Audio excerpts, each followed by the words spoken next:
Bismillahirrahmanirrahim. Assalamualaikum warahmatullahi wabarakatuh. Halo mahasiswa semuanya, mudah-mudahan saudara semua dalam keadaan sehat. Ketemu lagi kita ya pada pertemuan 10 materi pembelajaran bola voli. Topik kita itu adalah program tatap muka dalam pembelajaran bola voli.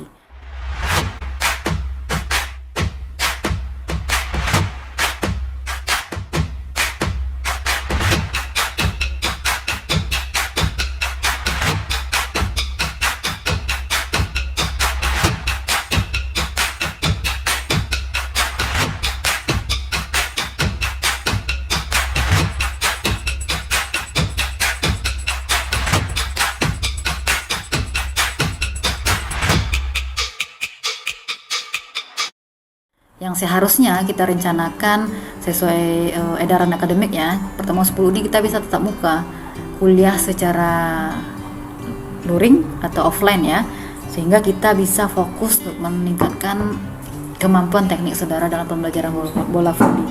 Tapi akhirnya semua itu tidak sesuai dengan harapan kita. COVID masih tinggi kasusnya, otomatis kita masih melanjutkan perkuliahan secara daring. Nah, berhubungan dengan program tatap muka inilah luaran akhir dari pembelajaran bola voli, yaitu yang dituntut saudara semuanya harus mampu mengajarkan atau transfer ilmu kepada siswa ya, karena saudara itu akan menjadi guru ya, guru penjas orkes di sekolah, baik SD, SMP, SMA. Nah, di sini saudara dituntut mampu merancang suatu pembelajaran di sekolah yang digunakan itu namanya RPP, rencana pelaksanaan pembelajaran. Kalau di perguruan tinggi itu kita dikenal dengan RPS ya, rencana pelaksanaan pembelajaran semester. Baiklah saudara semuanya, sebelum kita masuk ya di dalam menyusun RPP untuk persiapan pembelajaran, kita harus memahami dulu apa sih komponen-komponen yang ada di dalam RPP tersebut.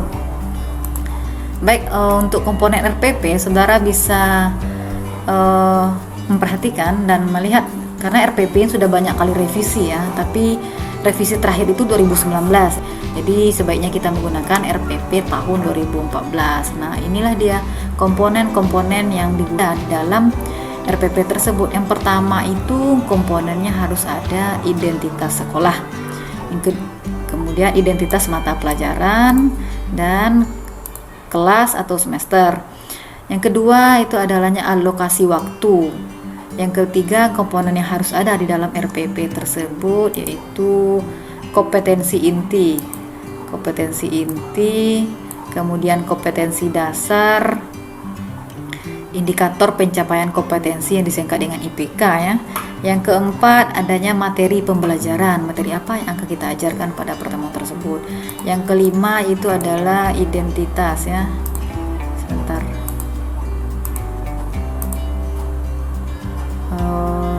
Identitas kelima adalah kegiatan pembelajaran, yang keenam penilaian, dan yang ketujuh media atau alat, bahan dan sumber belajar.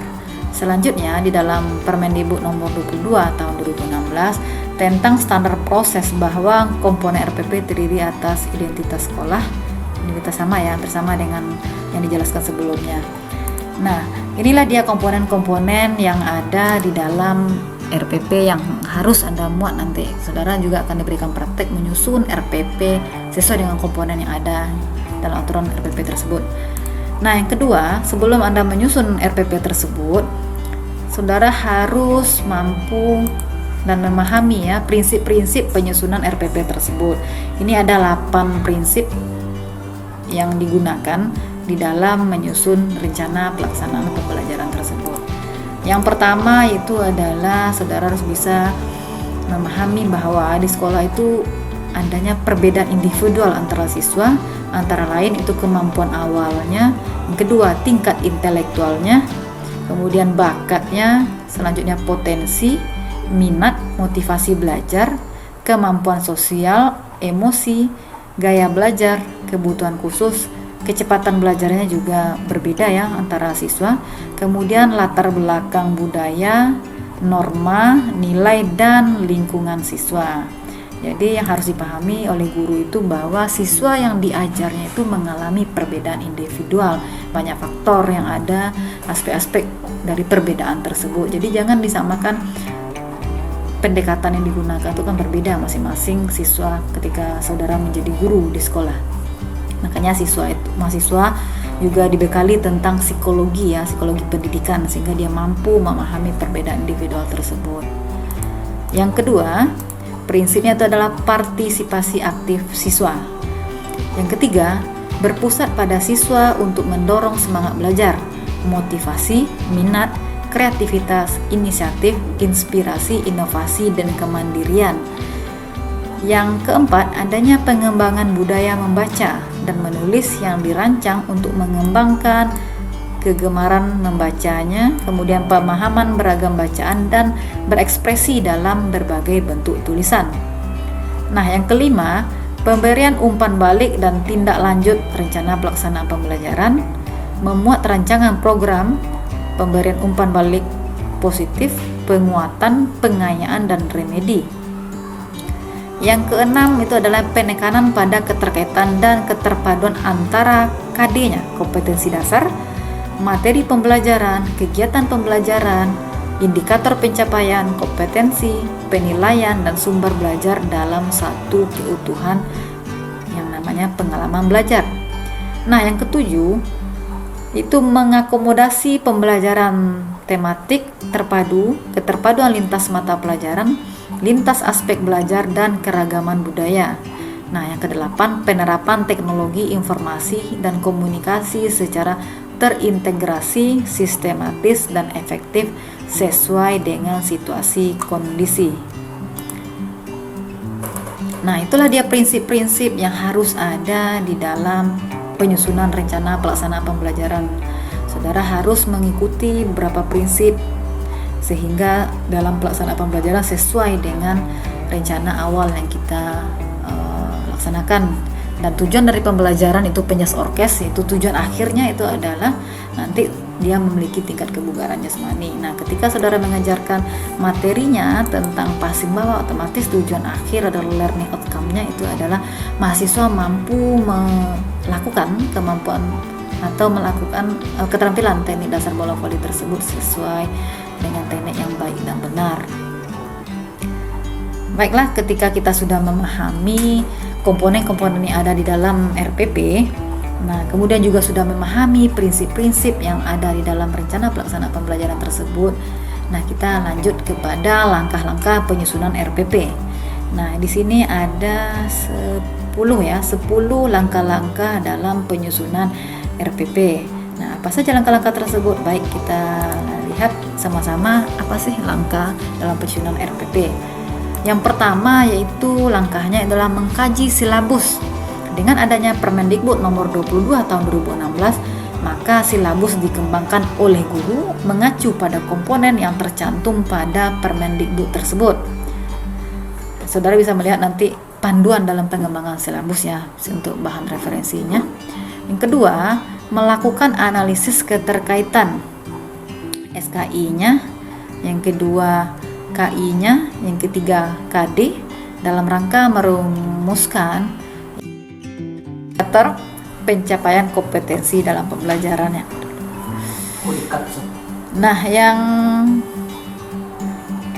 Nah, ini dia analisis keterkaitan ya, semua kompetensi tersebut. Nah, ini dia keterkaitannya. Contohnya saudara mengajar tentang passing bawah ya dalam penjas orkes. Nah, untuk pembelajaran ini ada KI1, KD-nya nih. Bisa untuk lihat panduan analisis keterkaitan antara SKI, KI, dan KD-nya. Yang ketiga itu menentukan alokasi waktu untuk setiap pertemuan. Nah, saudara bisa lihat nanti di sekolah itu untuk pertemuan 1 jam pelajaran itu ada yang 35 menit, ada yang 40 menit. Secara umum biasanya menggunakan 40 menit ya 1 jam pembelajaran tersebut.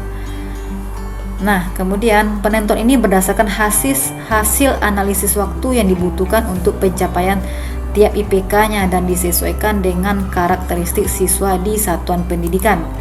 Yang keempat itu adalah merumuskan tujuan pembelajaran. Apa tujuan pembelajaran dari materi yang saudara ajarkan? Tujuan pembelajaran dirumuskan berdasarkan KD dengan menggunakan kata kerja operasional yang dapat diamati dan diukur yang mencakup adanya di sana sikap, pengetahuan, dan keterampilan. Yang kelima, menyusun materi pembelajaran. Materi pembelajaran dapat berasal dari buku teks pelajaran, buku panduan guru, sumber belajar lain berupa muatan lokal, materi kekinian, kemudian atau konteks pembelajaran dari lingkungan sekitar. Materi pembelajaran ini kemudian dikelompokkan menjadi materi untuk pembelajaran reguler, pengayaan, dan remedial.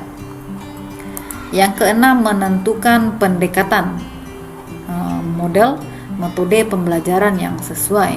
Jadi pendekatannya macam-macam nanti yang digunakan di dalam pembelajaran, di dalam masing-masing saudara ada beda materi, otomatis beda juga pendekatan yang akan digunakan. Mode pembelajaran juga bisa, mode pembelajaran bisa saudara desain secara sendiri. Yang penting guru itu dituntut bisa lebih kreatif, inovatif dalam menyusun model pembelajaran sehingga tujuan pembelajaran yang kita rencanakan dari awal itu bisa tercapai. Selanjutnya kita masuk ke langkah yang ketujuh ya, yaitu menentukan media, alat, bahan yang digunakan dalam proses pembelajaran. Nah, di dalam menentukan media ini juga guru-guru harus lebih kreatif. Tidak ada lagi alasan di sekolah saya medianya tidak ada untuk pembelajaran. Contohnya passing bawah, otomatis saudara menggunakan bola voli ya. Ketika bola voli tidak cukup atau tidak ada, tidak tersedia di sekolah, tapi saudara sebagai guru harus berpikir kreatif, apa sih media yang bisa saya gunakan sehingga saya bisa mengajarkan teknik passing bawah. Bisa saja saudara menggunakan bola plastik atau bola karet, apalagi di sekolah ya, kita contoh aja di SD, bisa saja tidak mesti menggunakan bola voli yang asli, bisa saja gunakan bola karet sehingga siswa tersebut juga tidak takut ya untuk melaksanakan passing bawah dengan menggunakan bola karet, karena menggunakan bola voli asli biasanya tangan mahasiswa ketika melaksanakan passing bawah itu merah-merah, dia sakit-sakit sehingga mahasiswa takut untuk melakukannya. Nah, makanya awalnya bisa aja gunakan bola karet medianya sehingga mahasiswa merasa menyenangi dalam pelaksanaan pembelajarannya untuk melaksanakan, dan mereka tidak takut untuk melakukan teknik tersebut secara baik dan benar untuk melakukan latihannya. Kemudian kita masuk ke langkah yang ke-8, memastikan sumber belajar yang dijadikan referensi yang akan digunakan dalam langkah-langkah penjabaran proses pembelajaran. Yang ke-9, langkahnya itu adalah menjabarkan langkah-langkah pembelajaran ke dalam bentuk yang lebih operasional atau mengutamakan pembelajaran aktif atau active learning. Ini berpusat kepada siswa itu student center learning ya. Yang ke-10, mengembangkan penilaian proses dan hasil belajar meliputi lingkup teknik dan instrumen penilaian serta pedoman penskoran. Nah, inilah dia langkah-langkah dalam penyusunan RPP yang harus diketahui oleh seorang guru, apalagi saudara sebelum melaksanakan praktek lapangan kependidikan harus paham ini. Banyak materi-materi lain penunjang ya, mata kuliah yang lain yang sudah saudara ambil itu penunjang untuk pelaksanaan saudara mengajar di sekolah. Yang pokoknya ketika saudara jadi guru, inilah RPP senjata awal atau peralatan awal yang harus saudara miliki dan saudara pahami dan harus saudara kuasai. Baiklah, ini dia komponen, kita sudah memahami komponen RPP sudah, kemudian prinsip-prinsip dalam penyusunan RPP juga sudah kita pelajari, dan langkah penyusunan RPP juga sudah saudara pahami. Baik, setelah ini saya akan memberikan salah satu contoh RPP untuk materi ajar yang akan saudara ajar di sekolah, sehingga saudara bisa mengaplikasikan. Setelah saudara memahami konsep-konsep ini, saudara bisa mempraktekkan secara langsung bagaimana sih menulis RPP secara baik dan benar sesuai dengan panduan pedoman yang digunakan.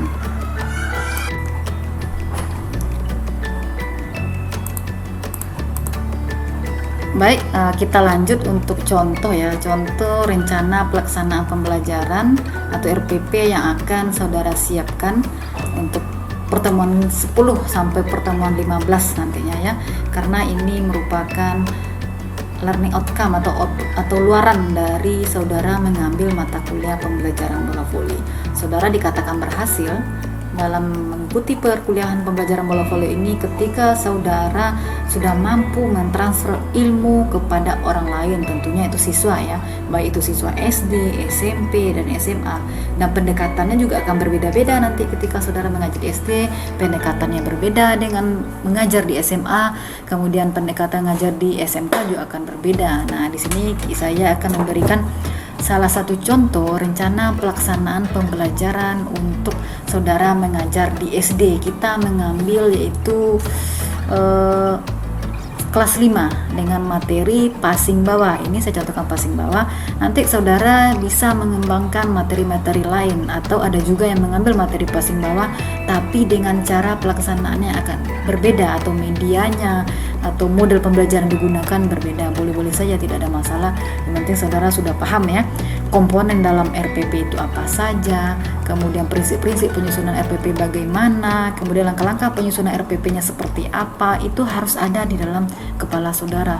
Sudah harus paham, karena saudara dipersiapkan untuk menjadi seorang guru pendidikan jasmani, olahraga, dan kesehatan yang profesional, sehingga saudara mampu ya mencerdaskan anak-anak bangsa ke depannya dengan menjadi guru yang kreatif, inovatif, dan guru generasi milenial yang disenangi oleh siswa-siswa di sekolah. Baik, langsung saja kita masuk kepada contoh RPP. Nah, ini dia komponen-komponen yang ada di dalam RPP itu harus termuat di dalam rencana pelaksanaan pembelajaran.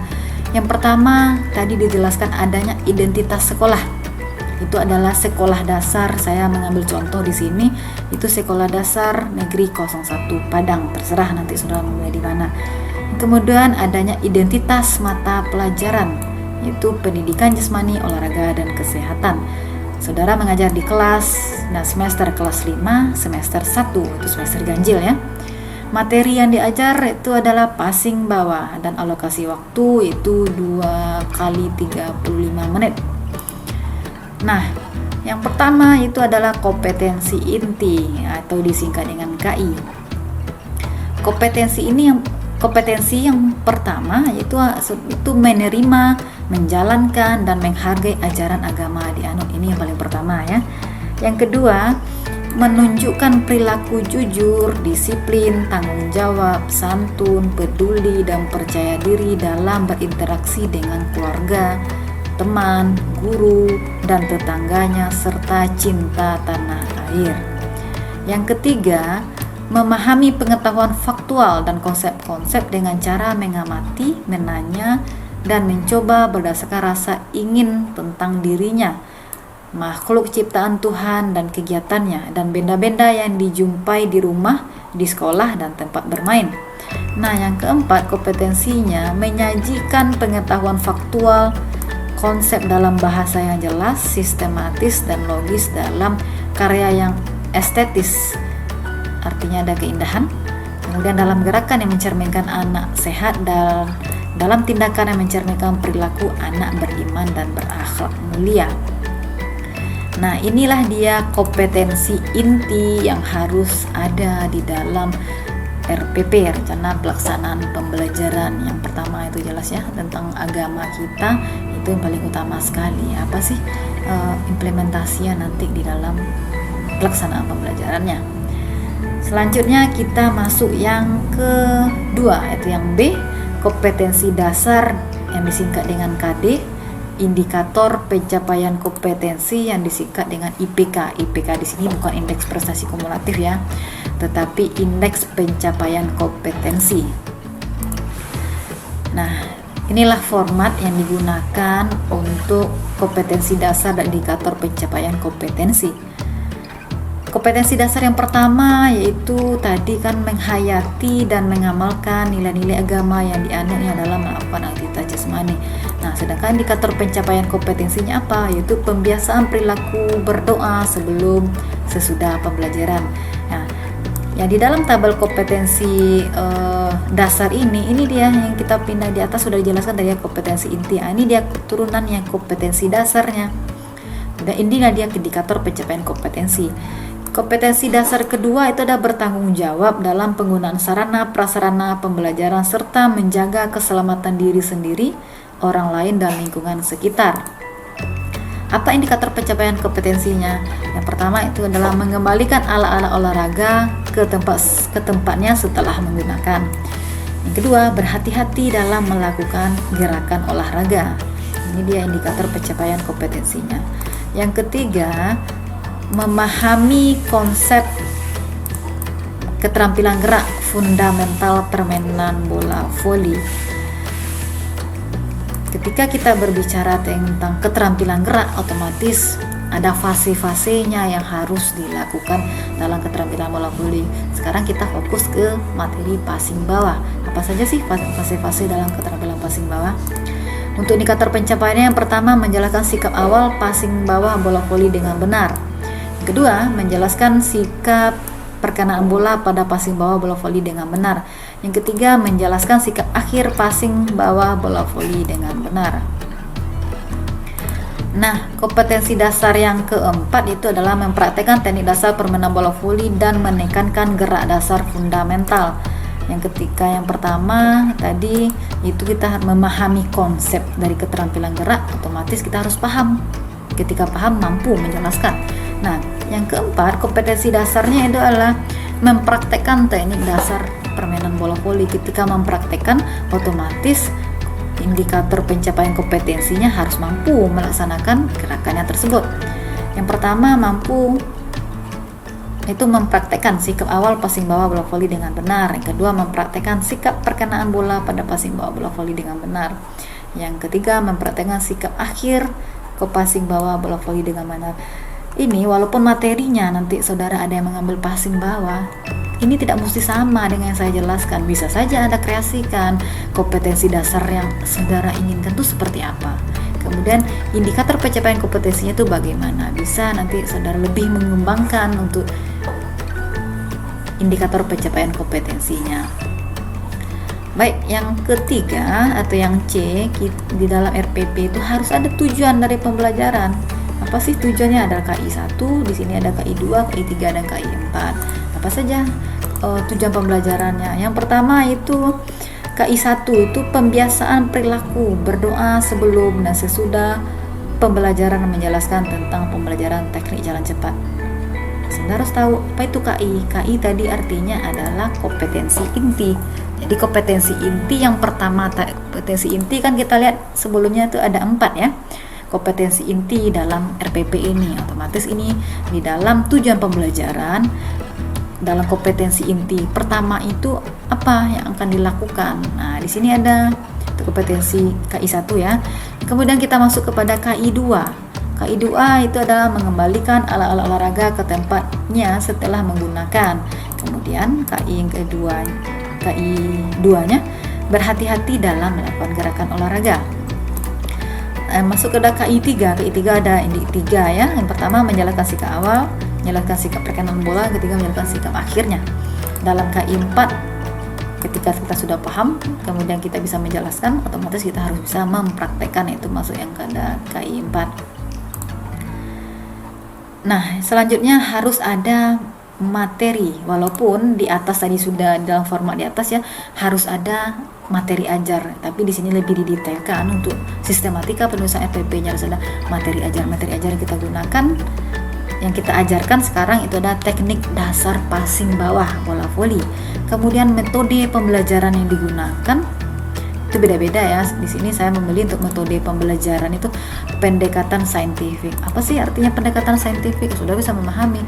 Di sini fokus untuk saintifik itu artinya siswa dituntut mampu berpikir kritis dan problem solver. Artinya ketika dia mengalami permasalahan di dalam pelaksanaan passing bawah, dia harus berpikir, oh kenapa sih saya melaksanakan passing bawah seperti ini, dan apa saya harus lakukan untuk perbaikan dari teknik yang saya lakukan. Nah, kemudian ada lokasi waktunya. Selanjutnya ada media di dalam media, alat, dan bahan pembelajaran. Nah, di dalam media di sini juga saudara bisa mengembangkan. Ketika kita mengajar bola voli, media yang digunakan otomatis ada bola. Andaikan di sekolah saudara tidak ada bola voli asli ya, bisa saja menggunakan media bola yang lain seperti bola karet atau bola plastik yang biasa dipakai oleh anak-anak untuk bermain. Kemudian bola karet itu bisa dilakukan untuk melakukan latih passing bawah yang pertama. Karena kalau seandainya menggunakan bola asli melakukan passing bawah, saudara mengenalkan kepada siswa tentang passing bawah seperti ini loh, menggunakan bola asli, bola voli. Sedangkan ada bola itu kadang baru terlalu keras sehingga tangan mahasiswa itu bisa merah-merah, sakit, dan siswa akan takut untuk melaksanakan passing bawah tersebut. Makanya gunakan terlebih dahulu medianya menggunakan bola karet sehingga siswa tidak ada merasa ketakutan untuk melakukan latihan passing bawah. Ketika mereka sudah merasa mampu melaksanakan passing bawah dengan baik, baru kita gunakan medianya bola asli, bola voli ya. Ini tergantung kreativitas saudara untuk mengajarkannya seperti apa ya di sekolah media yang digunakan. Kemudian ada fluid, otomatis ya ketika kita guru olahraga, siapa sih yang tidak punya fluid? Dosen olahraga juga senjata yang pertama digunakan atau alat yang digunakan untuk mengajar itu pas di lapangan pasti ada fluid, karena itu digunakan untuk memberikan instruksi kepada siswa. Yang berikutnya ada lapangan bola voli. Di dalam lapangan kita tidak mesti ada lapangan bola voli betul-betul seperti lapangan bola voli ya. Bisa saja menggunakan halaman sekolah, mana tahu di sekolah itu tidak memiliki lapangan bola voli. Kemudian bisa juga lapangan sepak bola ya. Jadi tidak ada alasan lagi guru di sekolah, wah di sekolah saya tidak ada lapangan bola voli sehingga saya tidak bisa mengajar bola voli. Bukan seperti itu. Saudara bisa saja memanfaatkan di mana sih ada halaman sekolah ya, macam-macam ya. Makanya sekarang guru-guru itu dituntut harus kreatif itu adalah berinovasi sehingga tidak ada lagi permasalahan yang ditemukan di sekolah dengan permasalahan sarana dan prasarana. Baik, kita lanjut. Itu sumber belajar banyak bisa saudara gunakan. Di sini saya menggunakan buku pegangan guru atau peserta didik kelas 5 penjas orkes. Nah, ini dia masuk kepada langkah-langkah kegiatan dalam pembelajaran. Untuk format RPP-nya, langkah-langkah pembelajarannya yaitu di sini ada kolomnya kegiatan, kemudian deskripsi dan alokasi waktunya. Untuk pendahuluan di sini ada untuk guru ya, kita singkat saja. Nanti saudara bisa baca ya di layar yang saya jelaskan. Yang pertama, guru orientasinya apa?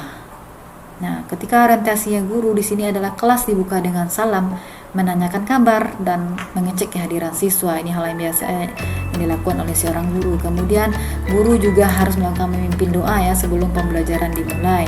Artinya dia menghargai kedisiplinan siswa, juga harus ada di sini orientasinya. Yang ketiga, siswa diingatkan untuk selalu mengutamakan sikap disiplin setiap saat dan manfaatnya bagi tercapainya cita-cita. Ada juga di sini untuk orientasinya menyanyikan lagu wajib, kemudian siswa diminta memeriksa kerapian dan kebersihan kelas, siswa memperhatikan penjelasan guru, kemudian siswa menyimak.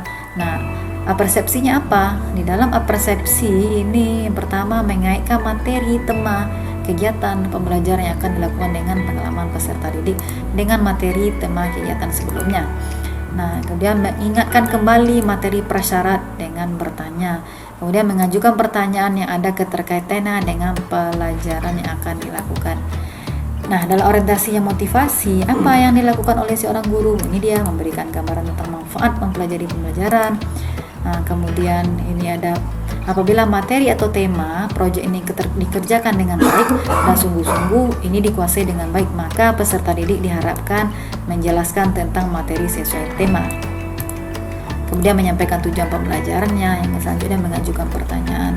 Nah, dalam pemberian acuan juga memberitahukan materi pelajaran yang akan dibahas, kemudian memberitahukan tentang kompetensi inti, kompetensi dasar, indikator, serta KKM dan pertemuan yang berlangsung. Kemudian ada pembagian kelompok belajar.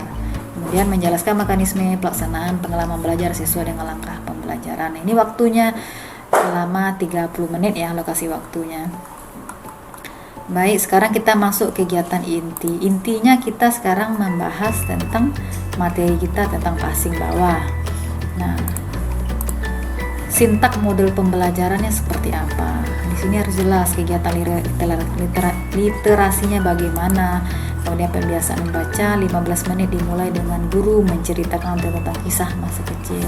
Macam-macam ya untuk literasi bisa Anda kreativitaskan.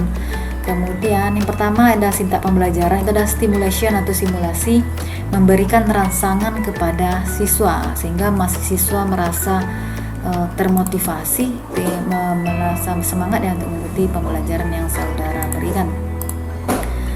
Kemudian secara umum di sini ada kegiatan literasinya, saudara bisa melihat di layar yang saya tampilkan. Kemudian juga bisa menyegarkan suasana kembali dengan menyanyikan salah satu lagu anak-anak ketika SD ya, lagu anak-anak. Macam-macam nanti bisa sintak pertama ini saudara lakukan. Kemudian selanjutnya kita masuk kepada sintak yang kedua. Secara umum saja saya sampaikan, nanti saudara bisa mempelajari, membaca referensi lain dalam sintak pertama itu apa yang harus ada. Maka kita masuk sekarang sintak yang kedua. Sintak yang kedua adalah problem statement atau pertanyaan identifikasi dari masalah. Ketika ada problem statement, maka orientasinya, deskripsinya itu adalah critical thinking. Critical thinking artinya berpikir kritis. Nah, guru memberikan kesempatan kepada peserta didik untuk mengidentifikasi sebanyak mungkin pertanyaan yang berkaitan dengan gambar yang disajikan dan akan dijawab melalui kegiatan belajar. Contohnya, saudara bisa memberikan atau merespon siswa tersebut memberikan beberapa pertanyaan passing bawah. Contoh, siapa sih yang sudah pernah melakukan passing bawah dan bagaimana sih melaksanakan kegiatan passing bawah? Ketika si orang guru memberikan pertanyaan tersebut, otomatis siswa akan berpikir dan dia akan berusaha menyampaikan kepada guru yang dia ketahui tentang passing bawah. Itu sudah termasuk dari problem statement atau berpikir kritis ya, untuk deskripsinya critical thinking, berpikir kritis untuk seorang siswa. Nah, sintak yang ketiga itu ada data collection atau pengumpulan data. Ketika kegiatan literasinya di sini ada mengamati objek atau kejadian. Nah, saudara bisa memberikan pemahaman kepada siswa mengamati objeknya. Yang kedua, membaca sumber lain selain buku teks. Bisa saja nanti siswa itu disuruh membaca atau menonton video yang ada di YouTube ya tentang pelaksanaan passing bawah. Kemudian ada aktivitasnya, kemudian aktivitas seperti apa. Selanjutnya ada wawancara atau tanya jawab dengan narasumber. Nah, selanjutnya ada collaboration, kerjasama. Di dalam kolaborasi ini bisa deskripsinya saudara, peserta didik dibentuk dalam beberapa kelompok sehingga dia bisa berdiskusi, kemudian bisa mengumpulkan informasi, bisa mempresentasikan ulang dengan kegiatan pelaksanaan passing bawah ya, kemudian saling tukar informasi. Maka itulah pentingnya kolaborasi atau kerjasama yang dilakukan oleh siswa sehingga mereka bisa melakukan beberapa indikator yang ada dalam kolaborasi tersebut. Selanjutnya, sintak selanjutnya itu data processing atau pengolahan datanya adalah adanya kolaborasi, kerjasama dan critical thinking, adanya perpaduan antara dua indikator itu di sini adalah collaboration dan critical thinking.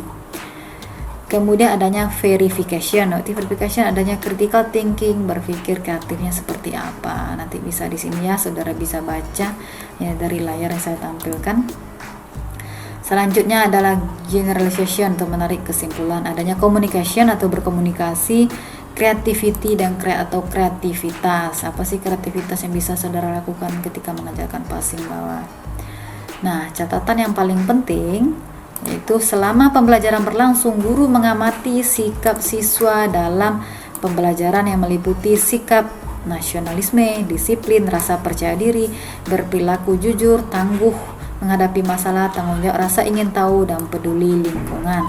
Nah, penutup yang ada di dalam RPP itu siswa bersama guru melakukan refleksi atas pembelajaran yang telah berlangsung. Bisa saja guru memberikan nanti pertanyaan tentang apa saja yang telah saudara pahami atau selama proses pembelajaran ini. Kemudian apa yang belum dipahami oleh siswa, kemudian bagaimana sih perasaan siswa selama pembelajaran materi tentang subtema berupa yang baru dilakukan oleh siswa. Nah, selanjutnya kita lihat penilaian hasil pembelajaran. Untuk format penilaian nanti saudara bisa membrowsing sendiri ya, tapi ini saya tampilkan penilaian yang apa sih yang harus ada dalam penilaian hasil pembelajaran. Yang pertama itu harus ada penilaian tentang sikap. Nah, ini dia format untuk penilaian sikap, ada penilaian observasi, adanya nama siswa, aspek perilaku nilai apa saja, BS artinya bekerja samanya bagaimana, sikap jujur seperti apa, tanggung jawabnya bagaimana, dan disiplin seperti apa. Ada jumlah skornya di sini nanti kan. Nah, aspek perilaku nih penilaian kriteria bisa untuk sangat baik bisa diberikan skor yang 100, baik 75, kemudian cukup 50, 25, untuk kurang 25. Nah, ini dia untuk proses pelaksanaan penilaian. Nanti bisa saudara lihat di sini bagaimana caranya memberikan penilaian. Mudah kok untuk melakukan penilaiannya. Tinggal melihat berapa kriteria soal yang diberikan, kemudian kita mencari skor maksimal ya, dikalikan dengan jumlah skor yang dicapai. Kemudian masukkan kepada kode nilai atau predikat. Contoh di sini skor sikapnya diperoleh 68,75. Ketika 68,75, nanti masukkan ke kode ini. Otomatis dia berada di rentang 50,01 sampai 75, artinya kode predikatnya itu adalah baik presentasinya. Format di atas dapat diubah sesuai dengan aspek pelaku yang ingin dinilai. Jadi ini tidak kaku ya, bisa saja saudara menambahkan nanti untuk formatnya. Ini format standar yang bisa kita gunakan. Nah, ada juga di sini untuk dalam RPP itu ada penilaian diri. Jadi siswa tersebut diberikan pemahaman bagaimana dia bisa menilai dirinya sendiri. Jangan hanya bisa menilai orang lain, tapi pertama juga harus bisa menilai diri sendiri, kemudian juga bisa menilai orang lain. Jadi yang dituntut dalam penilaian diri ini adalah kejujuran menilai sikap dirinya sendiri. Baik, inilah formatnya. Format untuk penilaian diri, berikan beberapa bentuk pertanyaan, kemudian berikan untuk option pilihannya ada ya dan tidak, jumlah skor seperti apa, skor sikap diberikan bagaimana, dan kode nilainya seperti apa. Sedikit lagi untuk materi kita, ini catatannya untuk penilaian. Nah, saudara bisa lihat dan baca sendiri ya. Kemudian ada juga penilaian teman sebaya, artinya sesama siswa juga bisa memberikan penilaian di dalam proses pembelajaran tersebut. Sama harus ada pernyataannya apa, ada option ya untuk jawaban pernyataannya. Catatannya sama ya untuk formatnya, cuman bedanya dinilai oleh diri sendiri dan dinilai oleh siswa atau teman sebaya. Selanjutnya kita membahas tentang pengetahuan ya, penilaian pengetahuannya. Untuk penilaian pengetahuan itu ada penilaian secara tertulis pilihan ganda, ada tertulis uraian, ada tes lisan atau observasi terhadap diskusi, tanya jawab, dan percakapan. Untuk formatnya ada di sini aspek yang dinilai apa saja sih? Penilaian aspek untuk percakapan. Di sini ada yang terlihat seperti layar ya. Kemudian adanya aspek penilaian tentang keterampilan, penilaian unjuk kerja namanya di sini. Di dalam aspek keterampilan ada juga formatnya aspek yang dinilai apa, kemudian di sini option kriteria ya, kriteria serta nilai di dalam option jawaban. Lanjut kita ke instrumen penilaian diskusi juga ada, kemudian penilaian proyeknya, penilaian produknya, penilaian portofolionya. Berikutnya adalah pembelajaran remedial, artinya aktivitas kegiatan pembelajaran remedial dapat berupa pembelajaran ulang, bimbingan perorangan, belajar kelompok, atau tutor sebaya dengan merumuskan kegiatan pembelajaran yang sesuai karakteristik pada peserta didik, alokasi waktu, sarana, dan media pembelajaran. Nah, yang kelima, pembelajaran pengayaan. Kegiatan pembelajaran pengayaan dirumuskan sesuai dengan karakteristik peserta didik, alokasi waktu, sarana, dan media pembelajaran. Yang selanjutnya jumlah sumber ya, sumber dan referensi yang kita gunakan apa. Dia menggunakan kurikulum 2013. Kemudian di dalam RPP yang terakhir itu juga harus ada ya tanda tangan kepala sekolah. Kemudian ada tanggal di sini ya. Kemudian saudara sebagai guru mata pelajaran, pengisi orkes tentunya ya. Nah, saudara harus mengisi semua format yang ada di sini. Baiklah, itu saja untuk contoh ya. Contoh rencana pelaksanaan pembelajaran yang bisa saudara gunakan untuk format secara standar seperti yang saya jelaskan barusan.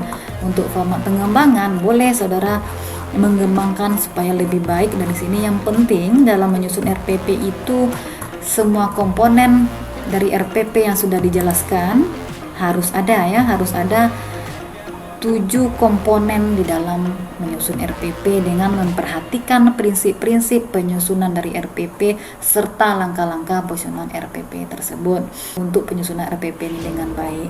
Dan harapan saya ketika saudara mendengarkan materi yang saya jelaskan ini, saudara berpikir secara langsung materi apa yang akan saya ajarkan di sekolah.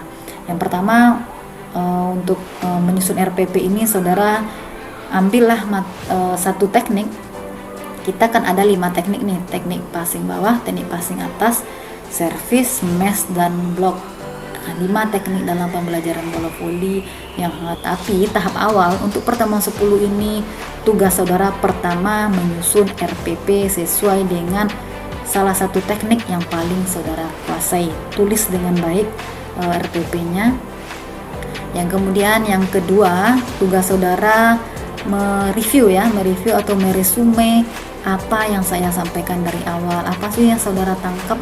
Intinya yang saya sampaikan ini apa yang saudara pahami. Sekian untuk materi pada pertemuan 10 ini.